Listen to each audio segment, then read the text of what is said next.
Good morning, DJ and PK. It's 97.5, the KSL Sports Zone, and for you Utah Jazz fans, it is indeed a good day. Because not only did the Jazz lose yesterday, but the Dallas Mavericks won.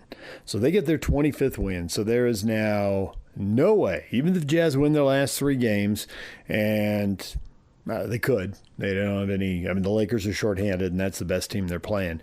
The Jazz could win the last three games. They may not win any of them, but they could win any of them. But even if they win all of them, they're going to have the fifth worst record in the NBA. So they got that going for them. And they might end up third or fourth. We'll have to see what the Nets and the Kings do down the stretch. For more on the Jazz loss as they got thumped in Oklahoma City, absolute blowout, let's get to the best of the Jazz postgame show. It's your Jazz recap here on DJ and PK 97.5, the KSL Sports Zone. Jake Scott with you as the Jazz took a beating against the Thunder last night, 146-111 in an Easter night showdown. Bryce Sensabaugh led the way with 34 points for the Jazz. Kyle Filipowski with a double-double, 20 points and 14 rebounds. But man, was OKC good. They made 24 threes, 24 of 45, shot 53% from three. Chet Holmgren had 21. Shea had 27. Thunder players were in double figures and ended up winning easily. Let's get to the postgame sound and Jazz head coach Will Hardy. And on both sides of the ball for the entirety of the game was really high level tonight, and it's a good opportunity for us to continue to measure ourselves against the best. I thought the guys competed. You know, we struggled for some stretches to generate some good offense. We didn't do a good enough job screening on the ball, but on we go. When you look at box scores like against Houston and tonight, where, again, you mentioned everything is kind of similar, points in the paint, rebounding, things of that sort, is there something that sticks out that's can translate from either of those games? Do you think point of attack in all of those games, or is there something to say to the team in that? Yeah, I think there's obviously going to be some nights in an 82-game season where you just tip your hat to the other team and say, hey, they shot it great. They played great. They beat us. Tonight's game, I felt like the quality of three they got was just too good. And, you know, we have to do a better job at the point of attack. We also have to do a better job scrambling on the backside of the defense and try to make some of those open looks a little bit more contested. It's easier said than done, but I felt like in both of these games, it really has come down to the quality of three they've gotten. And then when a team gets in a good rhythm, it's hard. And it's hard to play the game when you're down 20 because every possession has so much weight in that moment if you're trying to make a comeback. That's Jazz head coach Will Hardy. The Jazz lost to the Thunder, 146-111. Next up, the Jazz take on the New Orleans Pelicans coming up tomorrow night in New Orleans. Tip-off will be at 6. Pre-game coverage begins at 5. All right, there is the best of the post-game show. All right, we'll take a break. When we come back, two teams that won, the Utah Mammoth sprinting to the playoffs, and Real Salt Lake. Very fast start for them. They climbed to fourth place in the West with a win at home. We'll get to Pablo Mastroeni's post-game thoughts and the best of the Mammoth post-game show. Stay with us.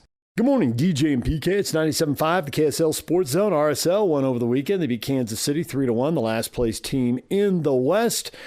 They could have scored 3, 4, 5 times in the first half. RSL's creating so many chances. Diego Luna finished one in the fourth minute, but the rest of them, a couple hit the crossbar and then they hit the post in the second half. I mean, they had chances. Keeper made a couple of great saves, stopped a breakaway. But eventually, RSL got a couple more goals and won 3-1. Here's Pablo Mastroeni after the game. Pablo, what did you think of the performance? Are you celebrating the win, lamenting chances that weren't finished? Did you see other stuff? You get to clean up after a 3-1 win. What'd you think? Yeah, listen, it's obviously easy to nitpick when you get the 3 points. I would, and I think that's the most important thing is that, not having games in succession week to week, it's hard to build a rhythm. You're training, you're trying to provide, you're trying to create an environment where these guys compete the right way, but it can never mimic what flow is in getting games in succession. So I think there was maybe a lack of sharpness in the final third, but I think the most important thing is we really hit on being really aggressive in that final third and creating chances, and we were able to do that. And so, and I think defensively, for the most part, the guys, front to back, did a good job committing to the cause. And if we're going to be a good team in this league, we got to win both sides of the ball and in transition. And I think the guys did a good job of that. But again, I'm just really proud of the character of the guys in that locker room, because it's not easy not having game in whatever 2 weeks and still creating the amount of chances. And again, this KC team's a very good team. You know, their last win was away to LA Galaxy. They got some really good players. They're well organized, and so I don't want to diminish that aspect of it. It's MLS. Anyone can win, and the guy stepped up today. Obviously, Diego Luna and his World Cup hopes are a huge story. This was his first start, and then he scores in the 4th minute. What did you think that did as far as mindset for the rest of the game, and what did you think of the way he performed? Yeah, no, I thought it was always going to be tough coming into, starting your first game, especially with the weight of expectations, and I think not only for us here at the club, but also for the national team. And I don't think anyone, unless you've lived it, understand how heavy that is. And to be able to perform and score that goal, I think took a lot of pressure off of him. I think he was dogged in his work rate, dogged in his defending. I think he'd like to have a couple decisions back in the final third. But again, I think getting him in those areas, he's a difference maker, as he showed tonight. And I think this I think it was 80 minutes that he played. Will do him really well as we prepare for a tough 3-game week. What is it? Probably 2 weeks from now. So again, we're in that same thing. And I again, the reason why I think character is really important is because you can always make excuses in life. We didn't play in 2 weeks, and we have one game, and then we don't play for 2 weeks. And you can use anything you want to make excuses. These guys put their head down, do the best they can. They work for each other. They're committed to each other, and they play some fantastic stuff. So we obviously have some things to work on, but I think that we're going to make the best of this next week in preparation for a big 3-game week. You're big on players, especially young players. How you train is how you play. Mm-hmm. Does Gozo try that kind of stuff in training routinely? Was he trying to do that in game, or maybe the first touch gets away from a little and he just adjusts and does it? What? No, there's not a shot that Gozo turns down in training. And sometimes I'm always saying, find the better pass. There's a pass to be made here. But that's the beauty of youth. Is they don't care. They're not worried about what their teammates are going to say if they take a shot from 25 yards out from a very difficult angle.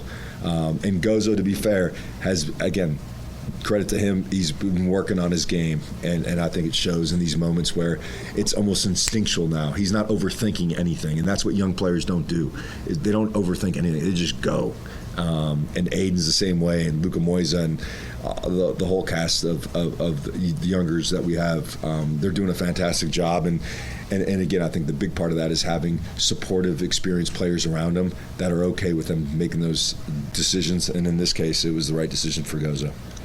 Leading up to this game, and now just in a post game, you've pointed out anything can happen with any MLS team, and it doesn't matter that Kansas City's in last place.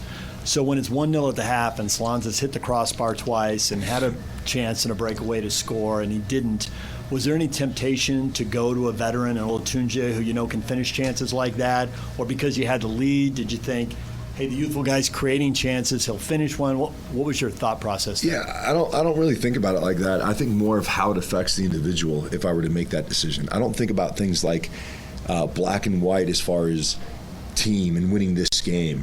I'm always thinking long term. I'm always thinking what's best for this individual in this moment. And if you pull him out there, then when we put him back in, he's probably going to be half the player that he was, right? And so I think the hardest thing to do is get in positions to have those opportunities. That's the hardest thing to do. And his movement and his ability to see plays before they happen is what makes Serge a very, very good player. Finishing is obviously the toughest thing to do, and he's probably 6 inches away on a couple of those from netting a hat trick today. So again, I believe in all these guys, and especially with younger players, is you got to give them time, and they've shown in this short part of the season that they're all capable of making a difference. What did you think of Spearings in his first start? I thought Stein was exceptional today. I thought he was really good in possession. But what was really great for me to see was his ability to repress. The amount of balls that he won in transition was excellent. the way he occupies space as a defensive as a midfielder, negating passes but also intercepting passes. I thought again, and the expectation would be that an experienced player of his caliber makes really good decisions, and I'd say he probably had 40 decisions to make, and he probably made 39 great ones. Hey, Pablo, congrats on the win. How did the midfield gel? I mean, we had Alex step in on the left side, and it didn't seem to affect much of the team chemistry. Everything seemed to be on the front foot. Yeah, I think the way I coach and the way the coaches work is everyone gets reps during the week, and I think the expectation doesn't change because someone else is gone. The expectation is that the player that steps in completes the tasks that are asked. And I think Alex had a really good game today. And little things that we've been working on, is not just crossing the ball to cross the ball, but really making passes across the face of the goal. And the one that Serge hits off the bar was a really, really high-level pass from Alex Katranis to find Serge in that spot. So, again, I'm just really proud, and that's why I keep talking about team, because oftentimes as coaches we can say, well, we don't have this guy. What did you expect was going to happen? But I'll never make that statement, because I believe that as a staff we're intentional about making sure that everyone understands what their roles and responsibilities are. And the other part too is to allow the players to express their best selves. Everyone's going to make mistakes, but let's make mistakes trying to do the right thing for the team. And I think Alex and Stein are two guys that did an exceptional job tonight. And then you didn't give up a lot of chances in the back, but there were 2 goals that went in, one called back for offside, of course, but any concerns back there? Well, again, I think the goal that we conceded was, again, it was an individual decision. I think, again, oftentimes we get carried away about wanting to be a team that possesses the ball, and there's got to be this alarm system where the game state's really important. We're up a goal, or up 2 at this point. But we still want to play. We want to be professional in our decision making. We can't relax just because we have a 2-0 lead. We want to go to 3, but the most important thing now is preserving that shutout. And I think we just made a wrong decision on the back line that led to that goal. And credit to Jovic, he's a fantastic striker. That wasn't an easy finish, but he buried it. And I think that is a good reminder for us that we can't take our foot off the gas. We've got to be really diligent and focused in every moment, because every moment can change the game. Thanks. Pablo, congratulations. What do you take from a game like this where, by all expectations, this is the result that was expected for Real Salt Lake? Do you focus on what happened or maybe what you could have done better? Well, a little bit of both, right? Because I think we can have certain expectations going into the game, and then the event, the game, asks you a bunch of different questions, right? So you don't punish them in the first half, and you leave it a little bit open-ended going into the second half. I think they come out of the gates in the second half with a bit of belief that they can nick it. They've survived 7 or 8 chances on goal, and so now they're kind of growing into the game, and so. But again, I think that's why we talk about managing games, and we've been, like I've said this earlier, in preseason, it's been a really deliberate, intentional focal point for us is how do we manage games. Last year we didn't do a good job of that. This year we have a good blend of building from the back, like you saw in the I think it was the second goal was a fantastic build from the back goal where Rafa plays quick versus just slowing down so that they can set up so that we can play within our structure. And I think you have to have a feel for this, and this is really important for us moving forward. When do we play fast? When do we slow it down? When do we go long? When do we go short? And so we'll continue to grow in this fashion, but I think I'm really pleased with the result. I'm really pleased with certain aspects of the performance. But again, I think our what we talk about from week to week is we want to be a better version of ourselves regardless of who we play the following week. And lastly for me, the new players have come in. How's the integration going? It looks like you might have the RSL, the front office, everyone involved has done a great job in finding some great new players that seem to have talent that is kind of off the charts. Yeah, no, I think the alignment, I think, again, I've been at many clubs, and I would say really in the last 2 years, where ownership, front office, coaches, and players are all aligned is a rare thing. And I think when what I mean by that is, our ownership prides themselves on bringing in what they call builders. We want to build something, right? And that's their vision. That's how they run all their companies. They're builders. They want to build human beings along with professionals. And so I think an important aspect of that is bringing character people in here. And I think if you have an opportunity to speak to any of the new guys, you would say, wow, not only are they fantastic soccer players, but they're wonderful human beings. And so we have a bunch of builders in that locker room, and of course, myself, the rest of the staff, we continue to fine-tune our crafts to be builders as well. And so when you have that alignment and you bring in great players with quality character, you get the team that we have today. Pablo, congrats on the win. Thanks. With bringing in so many great players and, like you mentioned, being builders of good players with good character as well, is there anyone that you think deserves an extra shout out for being a builder of men? It's tough because I can all the new guys, they're all in, and when in training, you hear Stein organizing the group and helping the younger guys. You hear Engel, Morgan, Sergi even. And so all these guys that have come in, they're almost like carbon copies of the type of character that you'd want in an ideal world.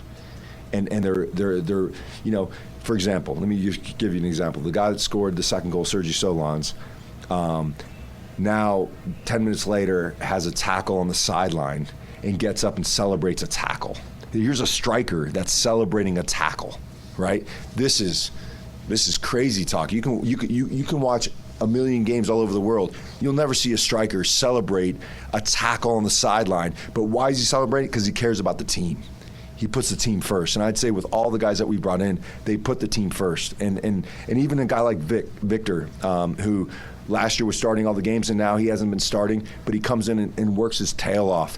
And he says, I'm here for the team. I mean, these guys are just incredible. And obviously it's a lot easier to do when you're winning games. But again, I think that's what's driving the group, is we don't want to feel what it feels like to not win games. Awesome, thank you. And then with Victor coming on as a sub and instantly making a great impact, does that give you a little bit of a selection headache going forward, where you have at every position a player who is starting caliber, who's starting on the field and also on the bench? Yeah, I think it becomes more, it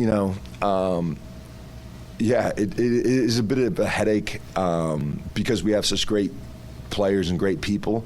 But I think if myself and the staff are able to build trust with the players, they'll know that we want the same things that they want, which is putting the team first and making the best decision for the team. And it might be the game, it might be a 3-game week.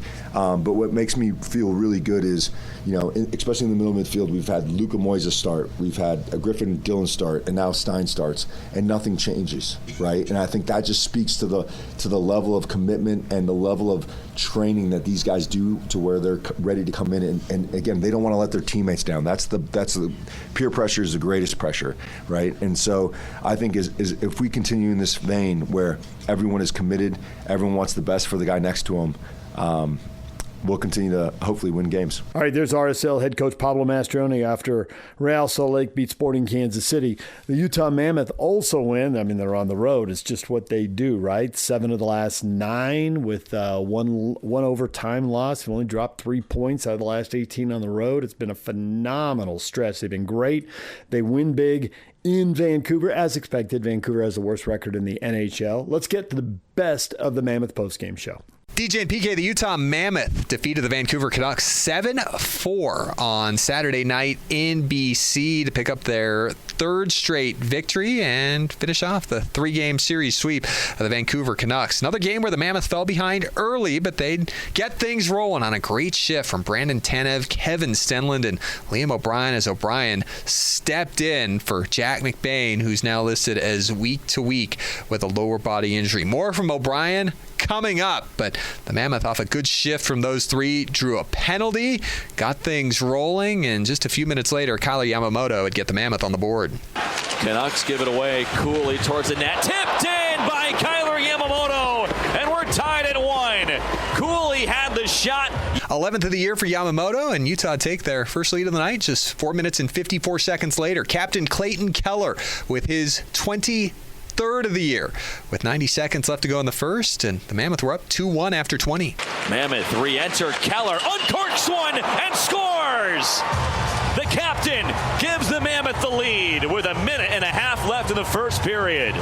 Another early goal for Vancouver tied it up before Clayton Keller, less than 5 minutes later again, gave the Mammoth a 3-2 lead. Gunter, one-timer, and they score! Waved off, believed that this might have been played by a high stick. Plays under review. Here's the announcement from Rank and our Zebras. After video review, it was determined that the puck was deflected at or below the crossbar. Therefore, we have a goal. 2 goals tonight for Clayton Keller. And less than 5 minutes after that, Dylan Gunther would take a feed from John Marino for his team-leading 38th. Cooley into the middle. Marino backdoor. Gunther scores. That one finds the back of the net, and Dylan Gunther has 38 goals on the season. Vancouver made a push in the third. They made it a 4-3 game, but Lawson Krause, just over a minute later, made it 5-3. Mammoth back with the puck, and a shot by Krause finds its way in. They score, and the Mammoth re-extend their lead. Canucks again would get within one with another power play goal to make it 5-4, and Liam O'Brien from Brandon Tanev would give Utah a huge insurance goal and put it away right here. He finds a streaking Schmidt on the backhand, scores! It's Liam O'Brien, and he makes it 6-4, and what a play that was from Utah's Grinders. So the Mammoth on the trip, piling up the offense. Started in L.A. last Saturday, a 6-2 win, 6-2 over Seattle on Thursday, and 7 in Vancouver on Saturday. 19 goals in the last 3 games. The power play is 9 for the last 18, and you can go back a few games too. Mammoth 4 goals or more in 7 of their last 9. 13 different players with at least a point tied a franchise record. So Vancouver, worst team in the league, kind of hung around, but every time they pushed, the Mammoth would push back. Let's hear from Captain Clayton Keller after the contest. Intermission, but just over the course of this game, there was a pesky team out there, but you guys bend didn't break. What was the mentality towards the end, and obviously to get the successful win? Obviously, got the result we wanted. I thought we got better as the game went on, and they scored a couple power play goals, but I thought we, bounced back pretty well. We reacted good to, a little adversity there, and were able to, forecheck, score at the right times, and, great effort by everyone, and heck of a goal by Obi there too. That was unreal for, he's such a great teammate, great guy, and he grinds every single day. So that's awesome to see too. How have you seen the consistency and the maturity of these response efforts grow over the course of the season for your group?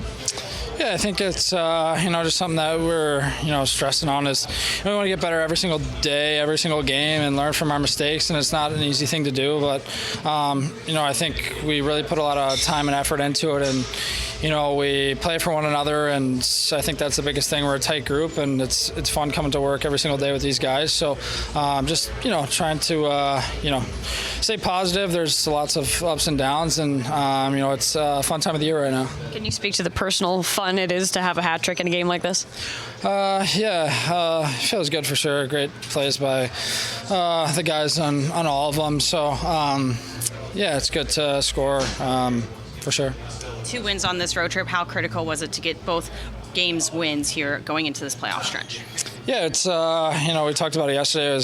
We had a couple days off, and we didn't have the best start in Seattle, and we kind of just got better as the game went on, weathered the storm a little bit, and I think we did a little bit of that tonight too. So it's good to get 2 huge points tonight, and 6 more left, I think. So What is it about the road? I mean, the road record for this team last 10, I think it's 8-1-1. What is it about the way you guys perform on the road? I don't know. I love being on the road. I think it's, like I've said it before, but just, we spend so much time together. We're playing lots of cards and dinners. It's just super fun. I think it brings the guys, closer, together. And sometimes at home, you kind of at the rink and then you're home and you see each other the next day. So I think it's good to be on the road and spend that time with each other. And it's been a lot of fun.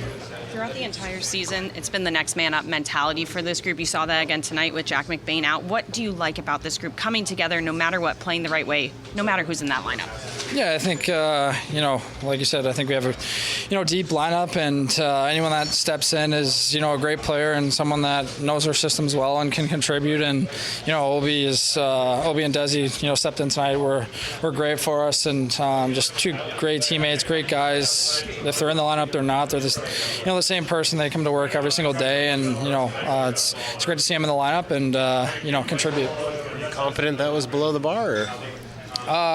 To be honest, not really. It was kind of one of those ones where I kind of tipped it and my stick kind of raised after. So I think maybe I tipped it before and then my stick kind of came up. So I think that's why they were on, staying on the bench, why it was good.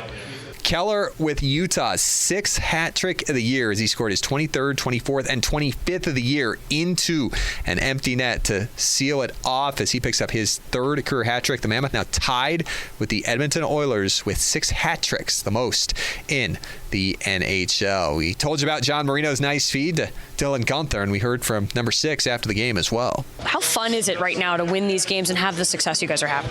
Yeah, obviously, winning helps everything. So, obviously, tonight was huge. We got to get up to better starts here in the last couple of games. We know we need to work on, but at the end of the day, I think we're confident in the group that we have. We got a resilient group. As you can see, we bounced back from that, and What goes into response efforts like we've seen as of late? Yeah, I think just a confidence thing.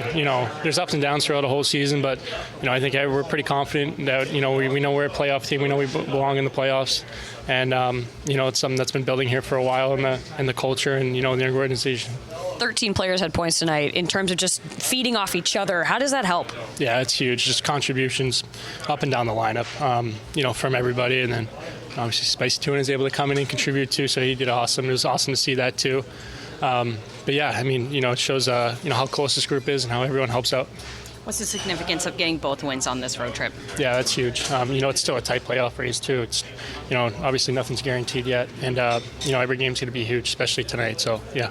Nick DeSimone coming in for Uyghur. What did you like about his game, and how does he always have that confidence coming into the lineup in and out? Yeah, I'm sure everyone on the team can't say enough good things about Desi. He's been doing it the whole year, in and out of the lineup. And when he comes in, he could play 20 minutes, make it look pretty easy. So, he's super undervalued, and we're just glad he's on our team. Momentum on the road, especially right now for you guys. What is it about that performance and how you guys play on the road? Yeah, I don't know if it's anything, maybe just, having that away atmosphere. We got to come together more as a group, to kind of have that adversity against us. But, so far it's been working for us.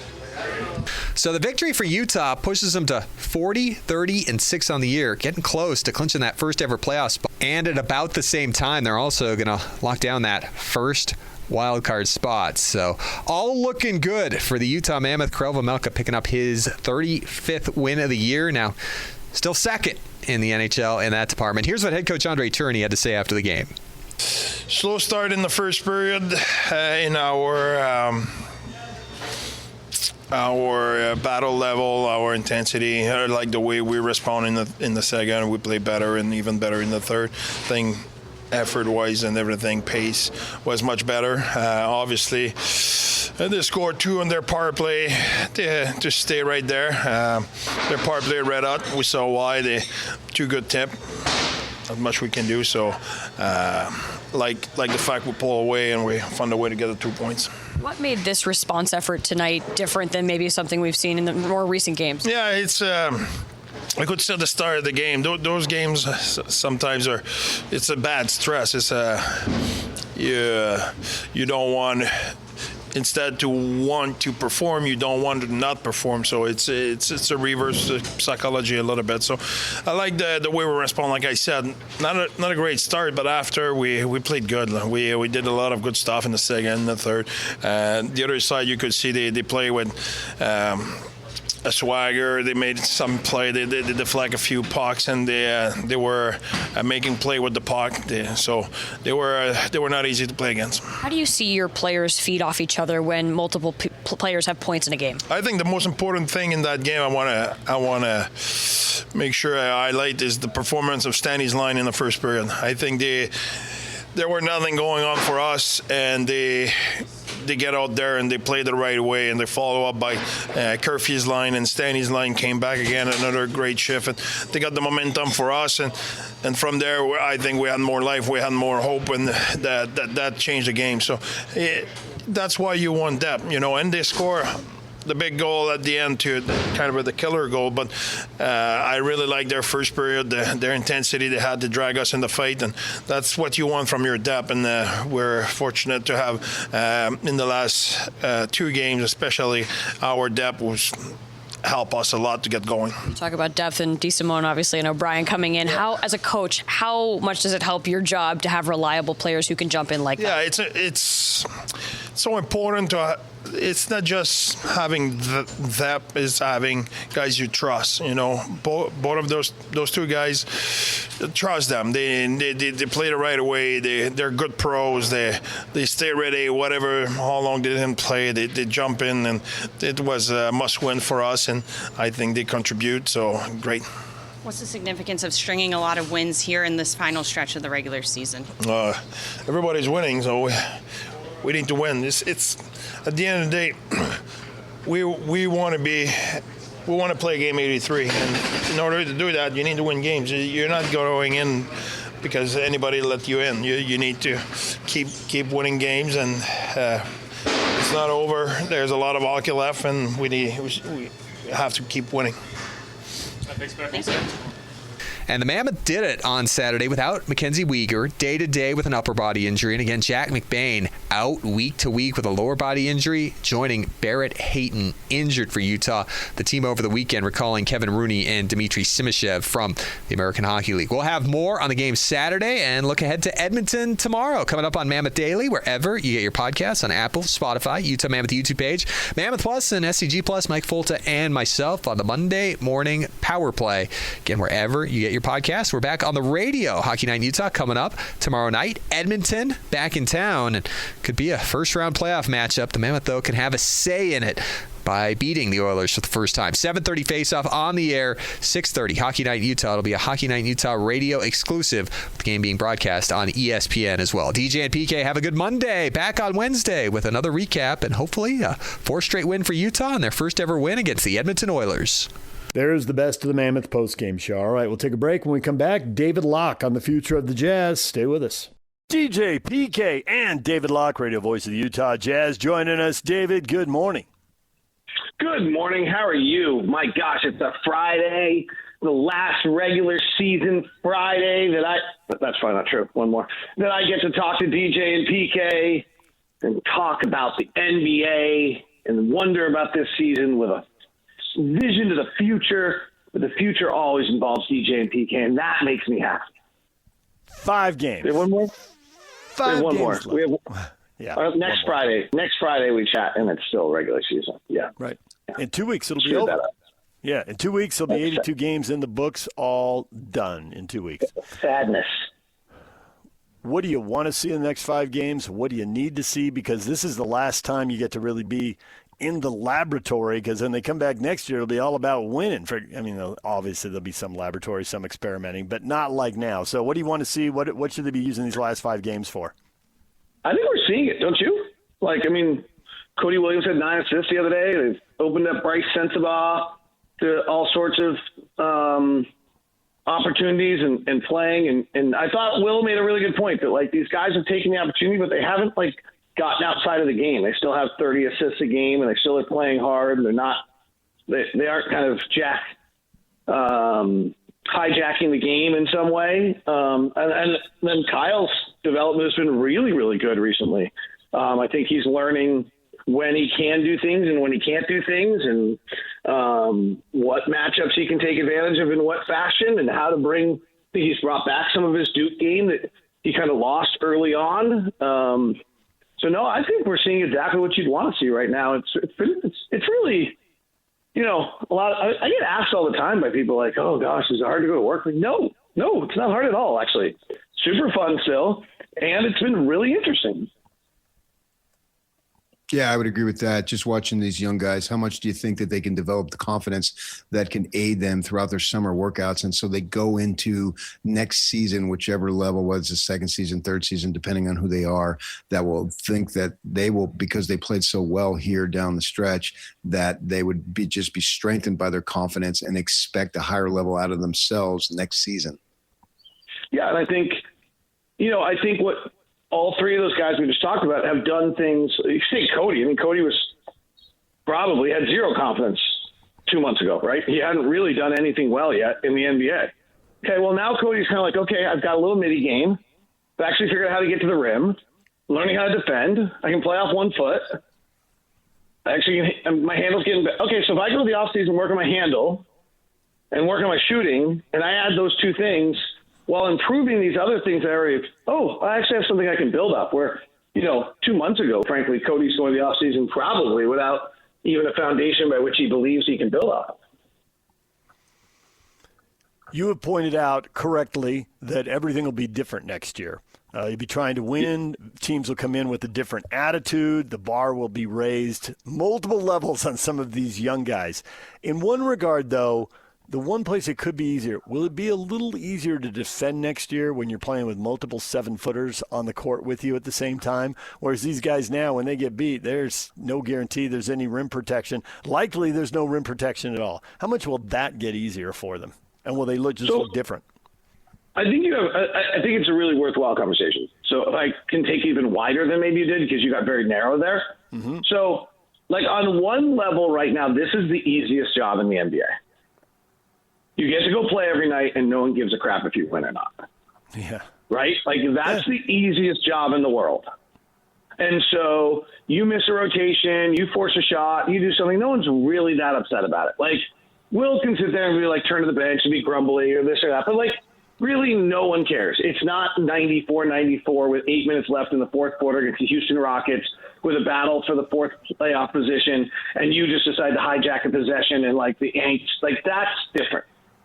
So this is, in one level, we can talk about how this is super hard because you're, fighting some instinct and things like that. But this is the easiest job in the world right now. The second part of this is that when you're good, Will had a great comment the other day, which was that after the seventh guy in the rotation, what you're really looking for is players to fit specific needs to your roster. And so what you're really doing is by the time you become the seventh player or below on the rotation, we're narrowing your focus. We need this out of you, not all of it. Right now, Kyle and Bryce and Ace and Cody get to do all of it. They get to try everything right now. And it's fine, because if they screw it up, we don't care, which is great. Perfect developmental environment. Next year, other than Ace, the other three are going to be 7 or below in rotation, I think. And so you're narrowing their focus into something very specific that you want out of them every night, and anything else you get is gravy. And so to your point, whether it's defense or something else, that's where life changes the most. Is hey, you're coming in the game, and your job is to defend this guy for 5 minutes and move the basketball, hit a corner three. Your job is to play 5-out offense against their smaller team, run the offensive through you, get an assist or two, maybe draw a foul, and not get beat too bad defensively. That's – and we're going to keep you, in case Kyle, maybe we're going to keep you off their best offensive player so you don't get exposed defensively. And frankly, the other one I would say is when you're 7 or below in a rotation – it's on the coach to make sure that you don't look bad. And so my example of that is, remember Raul Neto? Yeah. Raul Neto always had a great plus-minus. And everybody would always say, oh, he's got a great plus. Yeah, that was because Quinn used Raul Neto perfectly. And anytime Raul Neto, as his 10th guy, was in a matchup that was not advantageous, he took him out of the game. Because your starter is the one who has to deal with that matchup. And so I think that's where these guys' lives are just going to be very, very different next year. You know, Cody's handle is getting better, maybe not good enough. Okay, well, he's probably not handling much next year. The only time Cody's ever handling next year is on a reverse side play where he gets 2 dribbles to the rack and dunks it. Right now, he's got to beat his guy, try to get by someone, gets bumped, misses the layup. But next year, hopefully, somebody's actually made that play. He's slashing from the corner because they've double-teamed Jaren in the post, and he's taking advantage of all of his elite skills of being able to go off one foot, and he's just passing it. And he's not getting hit on the way because there's not 3 other defenders there who aren't guarding Bez Mbang, Anderson Garcia, and Kennedy Chandler. I took it a different way. Hope I answered it. If you want the answer to the question you asked, we can deal with that. It's fine. I'm interested in what's going on with Collier because he's sitting over there with a lot of talent on the bench. And I'm wondering if it's signifying that they believe in him and he's secured his spot. I'm not saying a starting spot, but it's secured a spot, and they know he could get in the way of winning right now. So I think what you're truly asking is his hamstring injured? Yes, it is. So he cannot play. What you're asking? Yeah, I actually thought there was a chance that we were going to see him tomorrow or today. So maybe, I don't know what's happened. I don't know what's going on with the rehab. So I don't really know, but I would say, I don't need to elaborate. You know what I'm saying. Elijah Harkless and Isaiah Colliers are in similar circumstances. They have injuries that are trying to come back before the season's over.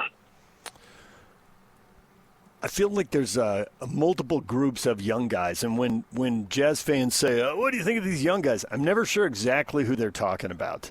There's the Ace Bailey tier where, you were a top 5 draft pick, and presumably, a top 5 draft pick coming in this year. That's one group of young guys. There's guys who are late first-round picks who've been here 2 or 3 years now. That's another group. But there's another group of guys that are rotating through who've come in over the course of the season, maybe on 10 days. In that group, has anybody impressed you? Are they just helping finish the season and they get what they get? Or is there a chance that some of these guys are going to be on the Jazz roster next year helping the team? In that newest group, what do you think? So, what I actually think is interesting to your question is, maybe Cody's the one exception here. But these guys are actually all rolling into where their draft positions are. Ace could be a real superstar. Mm-hmm. Bryce and Kyle, who are 28 to 32, and Isaiah are trying to figure out how they're going to be rotation players on a roster, right? Mm-hmm. And the two-way players and these non-drafted guys are trying to figure out if they can make the roster and be, to Will's point, you're now 10 or below in the rotation. You really better fit a need. So I think Blake Hinson and Elijah Harkless are both interesting. Harkless really just hasn't shown he can shoot yet, but his defense and his tenacity and his energy is pretty incredible. And if you're looking for a third guard, or just a 5th or 6th guard who's going to maybe just play, you have to play because someone's hurt. And so, you're getting utmost energy out of him on that night, or you're having a night in, January where the team is dead on the 4th game of a road trip and you throw him out there hoping he's going to spark. He seems pretty perfect for that. The 22% 3-point shooting's not super. Blake Hinson is really interesting because, frankly, very small sample size, but he's the best catch-and-shoot shooter in the NBA right now. The only reason he's not playing, by the way, is he doesn't have any games left. So he's on a 2-way deal, and 2-way players only have a certain amount of games that they can play on the higher level. He used a bunch with the Warriors, so he only has 3 games left. So that's why he's been in and out of the lineup, is because otherwise they'd have to move him to a full contract.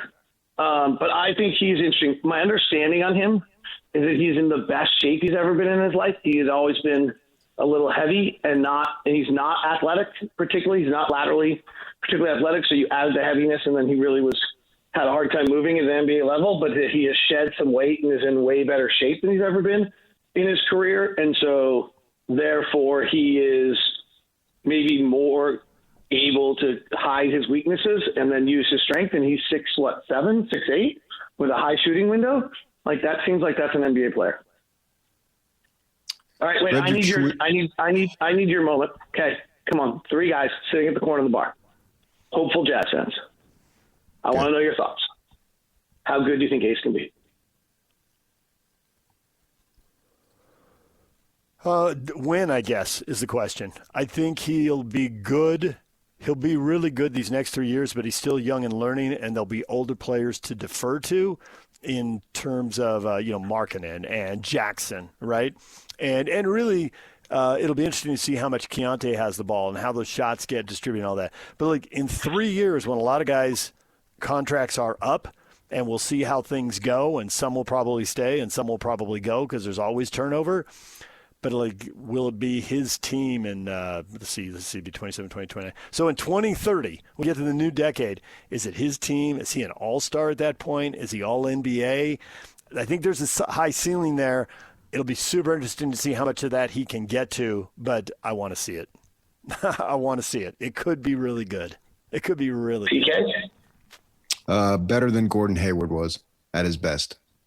So it's all-star? Yeah. Yes. Yeah. I mean, I think, I'm over the moon right now. I mean, I'm sure there's some psychology of keeping hope, right? Like, but I was at dinner with a guy who played in the league for a long time last night, and we were watching some of his highlights, and like the movie he had on Evan Mobley the other night. I said, like, how many guys in the league? He's like 9, 10. Yeah. And the pull-up jumper on the right side against Denver. We watched that, and I asked him how many. And he was like 10 guys. He's like, there's only 10 guys in the league who can do that. Like, I'll tell you what. I think he's the go-to guy by February next year. Ooh, that was what I was about to over bring Jaren up. Jackson. Yeah, I was about to Jaren bring that Jackson's up. not good. Jaren Jackson's not a good one-on-one player late in games. He's a great player, but go look at his data. I mean, I've not watched him every night. Like, let's be fair, but like, go look at his data. Like, he's not good like that. All right, there's David Locke. Coming up next, what is trending? The headlines are on the way.